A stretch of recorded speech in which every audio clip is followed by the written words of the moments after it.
छत्तीसगढ़ धुमाल संघ के लोग हैं।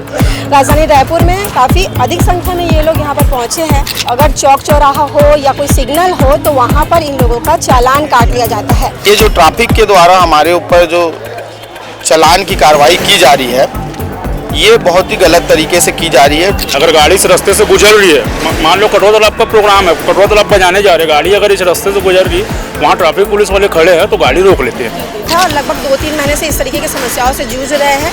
अगर सही तरीके से इनकी बातें नहीं मानी गई तो 10 दिन के अंदर ये बड़ा उग्र आंदोलन करेंगे। जय जोहार, मैं अर्चना और अब सनातन न्यूज़ देखना शुरू कर चुके हैं। राजधानी रायपुर के काली मंदिर के पास मैं मौजूद हूँ और आप देख रहे होंगे ये तस्वीरें, अपने सहयोगी से कहना चाहूँगी कि ये तस्वीरें दिखाई, ये सारे छत्तीसगढ़ धुमाल संघ के लोग हैं। राजधानी रायपुर में काफ़ी अधिक संख्या में ये लोग यहाँ पर पहुँचे हैं और इनकी मांग है कि अगर ये कहीं पे भी काम पे जाते हैं या इनकी गाड़ी जो है वो कहीं पे भी जाती है तो अगर चौक चौराहा हो या कोई सिग्नल हो तो वहाँ पर इन लोगों का चालान काट लिया जाता है। और लगातार इन लोगों को इस तरीके की परेशानी का सामना करना पड़ रहा है। लगभग 2-3 महीने हो गए इस तरीके की परेशानी से जूझ रही है। लगातार अपनी मांग रख रहे हैं, लगातार ये जो है अपने बातों को समक्ष रख रहे हैं, लेकिन फिर भी सुनवाई नहीं हो पा रही है। लेकिन आज ये लोग जो है अधिक संख्या में यहाँ पर पहुँचे हैं और गृह मंत्री विजय शर्मा के घर ये जाने वाले थे तो उन्हें पुलिस प्रशासन के द्वारा बीच में ही रोक दिया गया है। सीधे तौर पर उन्हीं से बातचीत करेंगे हम लोग कि क्या कुछ इनकी मांगे हैं और किस वजह से ये सारे लोग पहुँचे हुए हैं। भैया, सबसे पहले आप अपना परिचय दे देंगे। मैं गौतम महानन, रायपुर धुमाल पार्टी के अध्यक्ष। आज आप लोग सभी यहाँ पर पहुँचे हुए हैं, विजय शर्मा के गृह मंत्री के यहाँ जा रहे थे, आप लोगों को बीच में ही रोक दिया गया, क्या कुछ कारण था?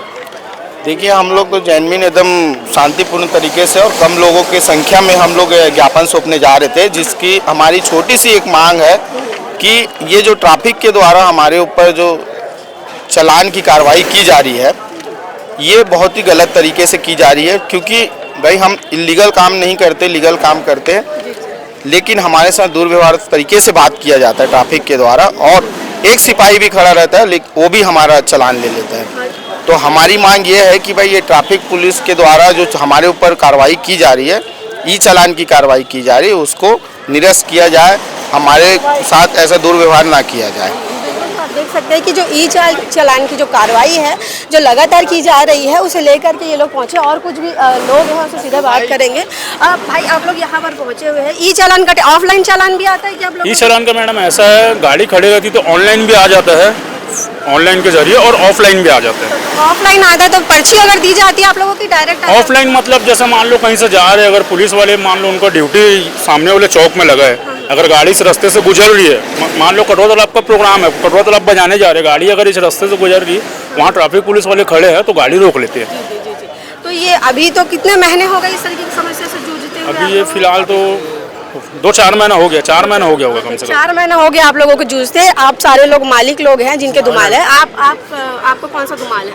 श्री रूप के धुमाल। आप लोग, आपके अंदर, बाकी सब तो ठीक है, आपके अंदर कितने लोग काम करते हैं? 30 लोग काम करते हैं। तो 30 लोगों की रोजी रोटी में कुछ ना कुछ फर्क पड़ता होगा, क्योंकि बहुत बड़ा अमाउंट जो होता है ये चालान और चालान कटता है। देखिए मैडम, ऐसा है, जितने भी पुलिस वाले हैं ना, सबसे पहले उन्होंने टारगेट बनाते हैं, गाड़ी आ रही है इसको साइड रखो और वसूली कर देते हैं।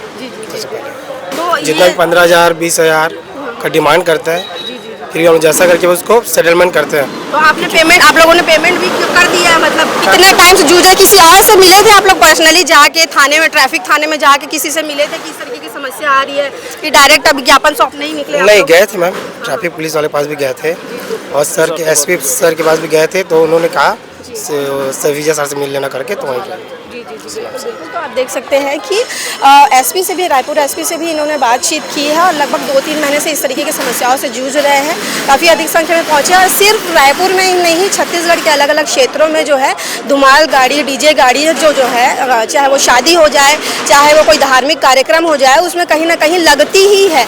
लेकिन जो चौक चौराहों में अननेसेसरी जो इनके चालान काटे जा रहे हैं, चाहे ऑनलाइन हो चाहे ऑफलाइन हो, अब इनका कहना तो ये है कि अगर सही तरीके से इनकी बातें नहीं मानी गई तो 10 दिन के अंदर ये बड़ा उग्र आंदोलन करेंगे। अब इस विषय को लेकर के, क्योंकि ज्ञापन तो सौंप दिया गया है और ज्ञापन सौंपने के बाद 10 दिन तक के इन्होंने अभी बात कही है कि 10 दिन के अंदर अगर इनकी बातें नहीं मानी जाएंगी तो ये उग्र आंदोलन करेंगे। अब इस विषय को लेकर के आपके क्या विचार है उसे कमेंट बॉक्स पर जरूर लिखिएगा। चैनल को सब्सक्राइब करिएगा। धन्यवाद जी। धुमाल संगठन वाले यहाँ पर आए थे। उनका जो भी मांग थी उन्होंने ज्ञापन अभी तहसीलदार के माध्यम से उन्होंने प्रस्तुत किया है और प्रशासन के माध्यम से इनकी जो मांग है वो वरिष्ठ अधिकारियों वहाँ तक पहुँच जाएगी और जो भी उचित कार्रवाई होगी दिशा निर्देश मिलने के बाद की जाएगी। जी, उनका कहना है कि सिपाही भी चौक चौराहों पर रोक देता है और वसूली करता है। जी, ऐसा बिल्कुल नहीं है। यहाँ पर ITMS कैमरे लगे हैं रायपुर में और चूंकि ITMS कैमरे हैं ऑटोमेटिक जो भी ट्रैफिक वायलेशन जो करता है वो फोटोग्राफ कैमरे में रिकॉर्ड हो जाते हैं। उसके उपरांत चालान बनते हैं और जो भी कंसर्न जो ओनर है व्हीकल ओनर है उसके घर में पहुँचता है। ई चालान बहुत तेजी से लोगों के आ रहे हैं। जिस दिन सिग्नल बंद था एयर शो के दिन भी लोगों के ई चालान आए हैं। जी, ट्रैफिक जब भी जहाँ पर भी कोई गलत जगह पे पार्क करता है व्यक्ति तो उसके फोटोग्राफ लिया जाता है और चूंकि वो फोटोग्राफ में वो एक अपने आप में एक एविडेंस है तो जो ट्रैफिक पॉल्यूशन है उसके उपरांत ही चालान बनते हैं और बगैर जो जगह पे ना रहे और नॉर्मली ये चालान नहीं बनते बगैर ट्रैफिक पॉल्यूशन के।